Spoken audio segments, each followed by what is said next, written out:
Assalamualaikum warahmatullahi wabarakatuh. Selamat pagi, salam sejahtera. Perkenalkan, saya Meila Dwi Nurmala. Saya adalah salah satu dosen program studi bimbingan dan konseling Sultan Ageng Tirtayasa Banten. Saya bergabung di Universitas Sultan Ageng Tirtayasa Banten sejak tahun 2018 dengan keilmuan psikologi, khususnya psikologi perkembangan. Pada kesempatan saat ini, saya akan memaparkan mata kuliah yang saya ampu, yaitu Psikologi Perkembangan. Mata kuliah ini berbobot 3 SKS, mata kuliah ini adalah mata kuliah dasar, dan mata kuliah ini adalah mata kuliah wajib yang harus diambil semester 2, yang membelajarkan mahasiswa untuk memahami dinamika perkembangan individu, ragam tugas perkembangan individu, faktor dan karakteristik perkembangan individu. Adapun CPL dalam mata kuliah Psikologi Perkembangan ini dan CPMK masing-masing ada 4. CPL pertama menguasai teori, konsep, dan prinsip psikologi perkembangan dari usia prenatal sampai usia lanjut, termasuk faktor-faktor yang mempengaruhinya. Yang kedua, mampu memiliki sifat inklusivitas, empati, tanggung jawab profesional dalam memahami dan mendukung perkembangan individu panjang rentang kehidupan. CPL yang ketiga, menganalisis dinamika perkembangan individu dalam konteks keluarga, pendidikan, dan masyarakat yang didasarkan pada teori psikologi perkembangan. Yang keempat, mampu mengidentifikasi kebutuhan perkembangan individu dan memberikan rekomendasi intervensi sesuai dengan kebutuhan yang didasarkan pemahaman pada teori psikologi perkembangan. Lalu, CPMK dalam mata kuliah ini yang pertama adalah memahami dan menjelaskan prinsip dasar psikologi perkembangan, konsep pertumbuhan, konsep perkembangan, dan faktor-faktor yang mempengaruhinya. Yang kedua, mahasiswa mampu menganalisis tahapan perkembangan yang didasarkan pada teori-teori utama psikologi perkembangan seperti Erikson dan Piaget. Yang ketiga, mahasiswa mampu mengidentifikasi faktor-faktor biologis, psikologis, sosial, dan budaya yang mempengaruhi perkembangan individu pada setiap tahap kehidupan. Yang keempat, mahasiswa mampu memberikan rekomendasi intervensi atau dukungan perkembangan individu berdasarkan kebutuhan spesifik pada tahap tertentu. Sistem pembelajaran yang saya gunakan, saya menggunakan CPL diturunkan menjadi CPMK dan dibagi menjadi 16 kali pertemuan, termasuk UTS dan UAS. Sistem pembelajaran yang saya gunakan perkuliahan psikologi perkembangan ini, saya menggunakan berbagai macam platform. Yang pertama adalah platform Siakam untuk materi, untuk penilaian, dan untuk presensi. Kedua, saya menggunakan platform Padaun Tirta untuk umpan balik mahasiswa dan tugas-tugas proyek mahasiswa. Saya juga menggunakan secara Zoom untuk perkuliahan online dan tatap muka di kelas. Untuk metode pembelajaran, saya menggunakan metode Delivery Interaction Assessment atau metode pembelajaran yang saya terapkan bersifat aktif, partisipatif, dan berbasis pada kenyataan, dan terakhir melakukan assessment. Saya juga menggunakan metode ceramah, tanya jawab untuk melatih kemampuan berpikir kritis mahasiswa. Kemudian, media pembelajaran yang saya gunakan dalam mata kuliah psikologi perkembangan ini, yang pertama adalah RPS, modul yang dapat diunduh pada platform pada Untirta. Yang kedua, menggunakan PowerPoint atau PPT dan artikel ilmiah baik dalam maupun luar negeri. Yang ketiga, menggunakan video pembelajaran. Yang keempat, menggunakan referensi yang saya gunakan. Adapun materi pembelajaran psikologi perkembangan dalam satu semester terdiri dari 16 kali pertemuan, 14 kali materi, PS, dan UAS. Penilaian yang saya gunakan di dalam perkuliahan mata kuliah psikologi perkembangan ini yaitu mencakup 5 komponen, kehadiran 5%, tugas 15%, keaktifan 10%, kuis 10%, UTS 30%, UAS 30%. Penilaian ini dilakukan secara objektif dan transparan dan bisa dilihat di platform Siakam Untirta. Dengan pendekatan metode media, serta sistem pembelajaran yang saya gunakan, saya berkomitmen untuk menciptakan suasana belajar yang aktif, partisipatif, dan bermakna. Sehingga mahasiswa tidak hanya memahami konsep psikologi perkembangan secara teoritis, tetapi juga mampu mengaplikasikannya dalam konteks nyata. Demikian pemaparan mata kuliah psikologi perkembangan dari saya. Sekarang kita akan saksikan video pembelajaran psikologi perkembangan. Selamat menyaksikan. Assalamualaikum warahmatullahi wabarakatuh. Waalaikumsalam warahmatullahi wabarakatuh. Apa kabar hari ini? Baik, alhamdulillah. Sudah sarapan semua? Karena kita selalu kuliah pagi ya. Iya. Sudah sarapan? Udah. Jadi udah siap ya? Mata kuliah hari ini masih sama seperti kemarin, psikologi perkembangan, di mana kemarin kita sudah orientasi perkuliahan untuk semester 2 ini. Apa yang akan kita pelajari dalam satu semester, apa penugasan, apa nanti ada project dari ibu untuk kalian. Sebelum kita memulai kegiatan pembelajaran kita pada hari ini, ada baiknya kita berdoa terlebih dahulu agar apa yang kita pelajari pada hari ini bisa kalian aplikasikan, bisa bermakna nanti ketika sudah selesai perkuliahan pada hari ini. Berdoa dimulai. Berdoa selesai. Oke, kemarin kita sudah orientasi dan sudah Ibu spill sedikit tentang materi kita hari ini, yaitu psikologi perkembangan, pertumbuhan, dan prinsip-prinsip atau tugas-tugas perkembangan sepanjang lifespan development dari usia prenatal sampai usia lanjut. Usia lanjut itu kira-kira usia berapa yang disebut usia lanjut? Oke. Hari ini sebelum kita memulai, saya ingin menjelaskan terlebih dahulu apa itu pertumbuhan, apa itu perkembangan.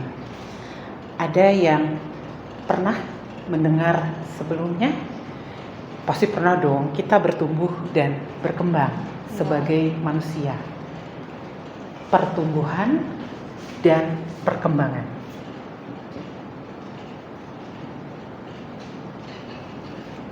Sama atau berbeda? Berbeda. Siapa yang mengatakan berbeda? Bisa raise your hand. Oke, silakan Wanda. Izin menjawab. Kalau pertumbuhan itu menurut saya suatu proses yang bisa diukur gitu Bu. Kalau perkembangan itu secara seperti kayak kognitif, pemikiran gitu Bu. Jadi kayak perbedaannya di pertumbuhan itu bisa diukur, sedangkan kalau perkembangan itu lebih ke terlihat secara maksudnya secara kognitif seperti itu gitu Bu, kurang lebih. Oke, tumbuh tuh ke samping. Atau ke atas? Ke atas. Ke atas. Apa ke samping? Berkembang? Tidak. Ke samping? Enggak juga kan? Oke. Pertumbuhan, betul, di sini kata kuncinya adalah proses. Proses kuantitatif, di mana pertumbuhan itu tinggi badan, berat badan. Kenapa? Karena itu bisa diukur. Measurement, diukur tinggi badan. Tinggi badan kalian ketika usia anak-anak nggak nyampe 150. Sekarang kalian sudah bertumbuh 160, 170, dan itu di masa pertumbuhan itu ada masa stopnya, atau kita akan stuck bertumbuh itu di usia 21 tahun. Jadi kalau misalnya sekarang kalian ketika kecil, masa kanak-kanak awal, kanak-kanak akhir, kalian tingginya, bertumbuhnya pesat. Pada saat sekarang kalian sudah masuk masa, kita sebut masa dewasa, 21 tahun lah sekitar usianya, itu pertumbuhan itu melambat. Jadi kalian tidak akan, misalnya sekarang kalian 160, semester depan kalian akan jadi 170. Itu enggak, gitu ya, karena sudah mulai melambat. Ini pertumbuhan. Perkembangan kita sebut masa atau proses kualitatif, di mana yang berkembang itu adalah pola pikir, apalagi Berbicara, kemampuan berbicara, kemampuan motorik, kemampuan berbicara, apalagi berkembang, emosional, bahasa. Dulu kalian ketika masa kanak-kanak banyak menggunakan bahasa tradisional atau kita mengatakan bahasa ibu. Sekarang kalian sudah sangat berkembang, kosakatanya lebih dari 10.000 kosakata. Itu perkembangan. Perkembangan kita menyebutnya lifespan development. Begini, ketika ada orang dewasa, dia bertumbuh secara dewasa, tapi ternyata pola pikirnya, problem solvingnya belum terlihat seperti dewasa. Jadi berkembang, ya. Kehidupan itu atau perkembangan itu ada yang stagnan, ada yang mundur, ada yang maju. Itu perkembangan. Jadi jangan heran kalau melihat kok masih seperti ini ya, usianya misalnya sudah masuk tahap dewasa, tapi pola pikirnya ternyata seperti mungkin masih SMA. Jadi ada perkembangannya, tugas-tugas perkembangannya di masa SMA ada yang belum terpenuhi. Itulah gunanya kita mempelajari keseluruhan tentang psikologi perkembangan. Kita akan melihat faktor-faktor dan karakteristik apa saja yang sangat berpengaruh kepada pertumbuhan dan perkembangan manusia.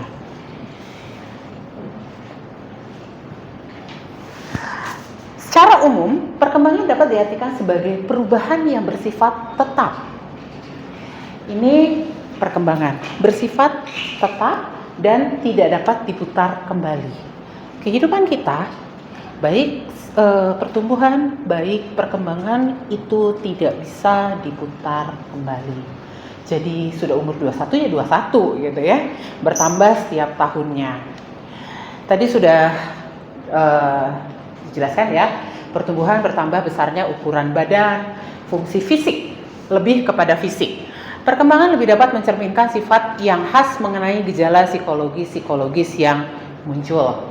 Jadi perkembangan itu selain kualitatif juga berhubungan dengan psikologis manusia. Tadi sudah dikatakan emosional, emosi gitu ya. Emosi yang semakin dewasa seharusnya lebih terkontrol tugas perkembangannya ya. Di sisi lain, perkembangan itu banyak macam. Ada perkembangan fisik, perkembangan kognitif, perkembangan kepribadian dan sosial. Perkembangan fisik tidak perlu diragukan lagi, tinggi badan, berat badan. Perkembangan kognitif seperti perubahan pada proses berpikir, daya ingat, dan berbahasa. Daya ingat dulu kita tidak seperti sekarang. Daya ingat kita semakin nanti dewasa akhir, daya ingat kebanyakan semakin menurun. Apalagi orang-orang tua kita yang memiliki penyakit degeneratif,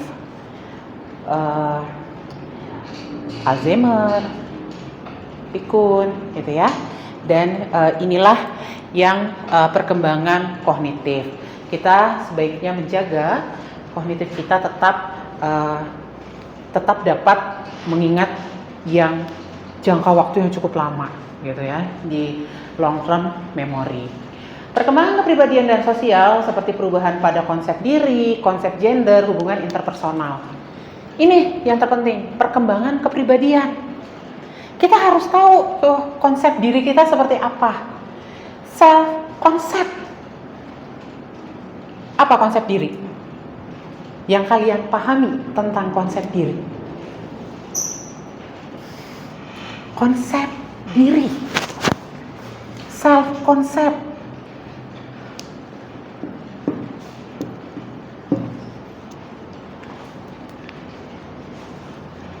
Wanda, apa konsep diri menurut Wanda? Konsep diri itu menilai diri atau memandang diri. Jadi misalkan apakah saya ada perasaan insecure, itu juga misalkan dipengaruhi karena memandang dirinya misalkan lebih rendah gitu. Jadi konsep diri itu kayak memandang diri sendiri gitu, atau memandang orang. Kita sebagai orang yang sudah masuk ke tahap dewasa awal, seharusnya di kepribadian kita tuh sudah ajak dan kita sudah tahu tentang konsep diri kita tuh seperti apa. Kita bisa mendeskripsikan diri kita, self concept. Oh, saya orang yang seperti ini. Saya orang yang tegas. Saya orang yang disiplin. Kita punya konsep diri yang jelas. Jadi kita pun akan berpengaruhnya kemana? Pada konsep gender. Sekarang banyak nih yang konsep gendernya abu-abu. Mulai gitu ya. Nah, ini ada apa nih di pertumbuhannya, perkembangannya, pola asuh keluarganya. Gitu. Kalau kita lihat kasus sangat banyak sekali sekarang adalah kebingungan gender. Yang perempuan seperti laki-laki misalnya, yang kita sebut tomboy, yang laki-laki sekarang sudah mulai banyak yang berpakaian seperti perempuan, gitu ya. Jadi ada apakah di tahap perkembangannya? Nah, ini yang akan kita kaji di mata kuliah ini, gitu ya. Lalu hubungan interpersonal, hubungan dengan orang lain. Apakah dia bisa membaur dengan sosialnya? Apakah ada yang memang tidak bisa? Apakah ada yang ingin menyendiri? Ya, itu semua adalah perkembangan kepribadian dan sosial. Kepribadian ada dua, ada introvert, ada ekstrovert. Sebenarnya ada tiga. Yang ketiga adalah ambivert. Ya, ini. Tapi yang banyak dikenal adalah introvert dan ekstrovert. Tapi perlu kalian ketahui ini, orang introvert bukan berarti dia tidak ekstrovert. Orang introvert akan lebih nyaman bercerita dengan orang yang sangat dekat dengan dia. Tidak akan mungkin ke seluruh dunia tahu gitu. Jadi jangan dipikir introvert itu dia aja di kamar. Enggak. Dia punya teman yang benar-benar membuat dia nyaman. Ekstrovert juga gitu. Mungkin kelihatan beritanya sampai ke seluruh dunia gitu ya. Ceritanya kayaknya orangnya membangkitkan semangat. Tapi ada saat dia memang ingin sendiri, ingin menyendiri gitu ya, di kamar, berpikir sendiri. Di dalam diri kita itu ada sisi introvert dan ekstrovert. Tergantung mana yang lebih dominan dalam diri kita. Ambivert kita memiliki keduanya. Ya. Oke, sekarang kita masuk dari masa prenatal seperti yang sudah ada di RPS sampai lanjut usia, gitu ya. Masa prenatal ini adalah perkembangan masa di mana prakelahiran 0 sampai 9 bulan. Dimulai pada masa pembuahan hingga kelahiran sekitar 9 bulan, 10 hari. Lalu Selama fase ini sebuah sel tunggal tumbuh menjadi organisme lengkap dengan sebuah otak dan kemampuan berperilaku. Kalau saya gambarkan gambar manusia ya, saya paling suka gambar manusia. Sederhana. Gini ya. Dari zaman ke zaman gambar saya selalu ini. Di sini adalah kognitif. Di sini adalah afektif. Di sini adalah psikomotorik. Sederhana saja sebenarnya. Kita terdiri dari ini. Dan ini dibentuk pada masa pranatal. Dikasih otak, dikasih kemampuan berperilaku, dikasih hati nurani, afektif. Oke, mungkin bisa dilihat sendiri gambarnya ya. Ada periode zigot, pembuahan sampai akhir minggu kedua. Tidak berubah karena tidak mempunyai sumber makanan dari luar. Dengan berjalannya zigot dari tubuh falopi, terbentuknya plasenta, langsung masuk ke embrio. Ya, ini adalah tahapan perkembangan, pertumbuhan dan perkembangan menjadi janin yang utuh. Terjadi perubahan bagian-bagian tubuh yang telah terbentuk, baik dalam bentuk rupa maupun perubahan aktual pada akhir bulan ketiga, pada akhir bulan kelima. Sel-sel saraf sudah muncul sejak minggu ketiga. Gerakan janin, tekanan pada otak janin. Gerakan janin biasanya gerak-gerak janin tampak pertama kali antara minggu ke-18 dan 20. Jadi sudah mulai. Pada akhir bulan ke-7 janin sudah cukup berkembang dan dapat hidup bila lahir sebelum waktunya. Pada akhir bulan ke-8 tubuh janin sudah sangat lengkap. Oke. Menurut keilmuan, masa prenatal adalah masa krusial pembentukan kepribadian. Mengapa? Ketika pada saat hamil, orang hamil itu biasanya mendengarkan musik untuk menenangkan diri. Bahkan kita dianjurkan untuk mendengarkan murotal gitu ya, atau musik-musik klasik. Itu sangat membentuk kepribadian. Tadi sudah dilihat bahwa janin itu sudah bergerak, sudah lengkap gitu ya, dan dia ada yang menghubungkan ibu dan anak, yaitu tali pusat. Ketika kita mendengarkan lagu Mozart gitu ya, sekarang kayaknya udah sangat terkenal banget gitu ya di zaman sekarang. Hamil itu mendengar lagu-lagu klasik gitu, dengan harapan apa? Anaknya akan lebih tenang, dia akan lebih wise gitu ya. Kalau misalnya kita mendengarkan lagu yang keras gitu ya, bayi juga di dalam perut mungkin acep-acep nanti. Nah itu bisa mungkin lebih aktif ketika nanti ketika sudah dilahirkan gitu ya. Dan itu sangat membentuk kepribadian gitu ya dari masa prenatal. Mungkin mau nambahin sedikit Bu. Kalau yang saya baca tuh kan dalam masa prenatal itu kan dalam masa janin gitu di perut Bu. Nah itu kan mungkin dalam kayak kondisi ibunya masuk ke makanan, nutrisi kayak misalnya, terus juga kebersihan di lingkungannya itu juga bisa mempengaruhi. Bukan sih Bu, maksudnya dia menambahkan, tapi apakah betul seperti itu gitu juga? Oke. Tingkat stres ibu hamil juga sangat berpengaruh. Ketika kita berpikir positif ketika hamil, maka akan melahirkan anak yang sehat. Berapa banyak mungkin saat ini tingkat bayi lahir dengan ibu yang sehat, dengan ibu yang memang kita mengatakan mungkin stres kali ya, gitu ya. Ya stres, kita semua stres gitu. Tapi orang hamil stresnya itu bisa 2-3 kali lipat gitu. Ketika kita tidak bisa mengelola emosi, ketika tidak bisa mengelola pikiran positif, itu juga akan sangat berpengaruh pada bayi gitu ya. Nah itu gunanya kita selalu berpikiran positif ketika kita sedang hamil. Oke, perkembangan masa bayi, invasi. Ini sudah mulai berkembangnya semua sensor dan sistem tubuh berfungsi saat lahir dengan tingkatan yang beragam. Otak sudah tumbuh, pertumbuhan fisik. Dan di masa bayi ini ada yang namanya masa golden age. Ada yang tahu? Masa apa ini?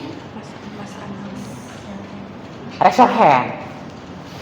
Golden Age. Usia berapa?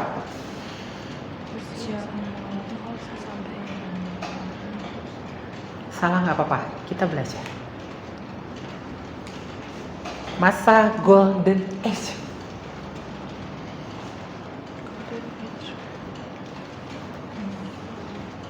Ada?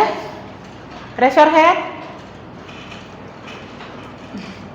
0 sampai 2 atau 3 tahun atau lebih daripada itu gitu. 0 sampai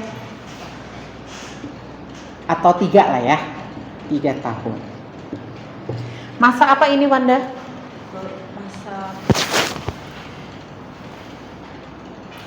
Masa golden age itu masa perkembangan anak atau bayi, manusia lah gitu, manusia dari belum bisa apa-apa, akhirnya ada perubahan, proses perkembangannya gitu. Oke. Masa Golden Age ini adalah masa keemasan, mungkin sudah masa emas ya, masa usia emas, di mana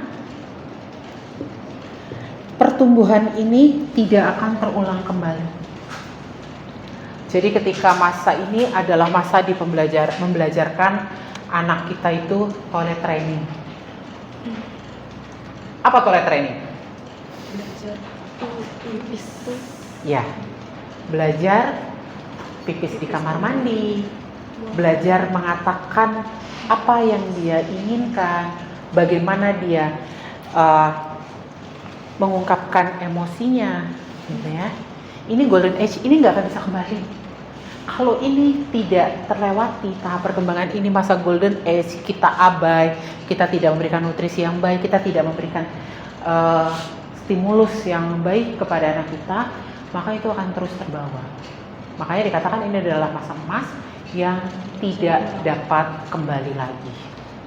Kalau misalnya masa training lulus gitu ya, ada yang lulus, ada yang enggak.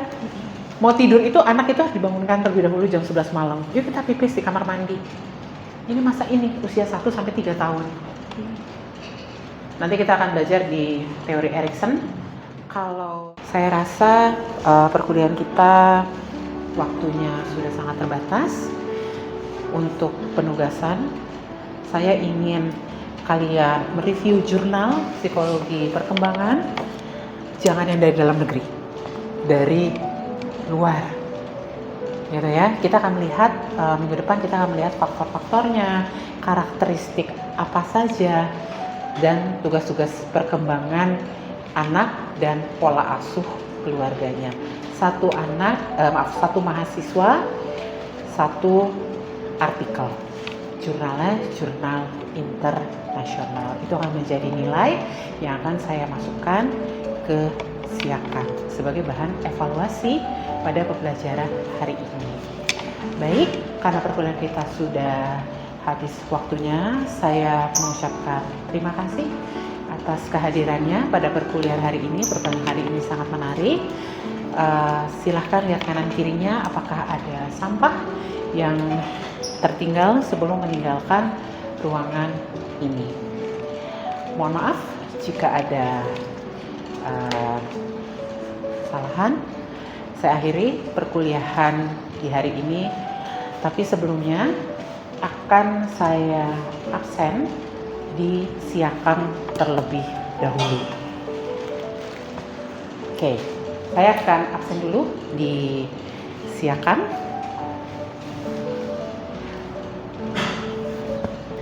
Wanda, Hadir. Audina, Hadir, Bu. Zahra, Rik. Oke. Ada yang tidak masuk hari ini? Semua hadir ya. Baik. Saya akhiri perkuliahan sampai di sini. Assalamualaikum warahmatullahi wabarakatuh. Waalaikumsalam warahmatullahi wabarakatuh.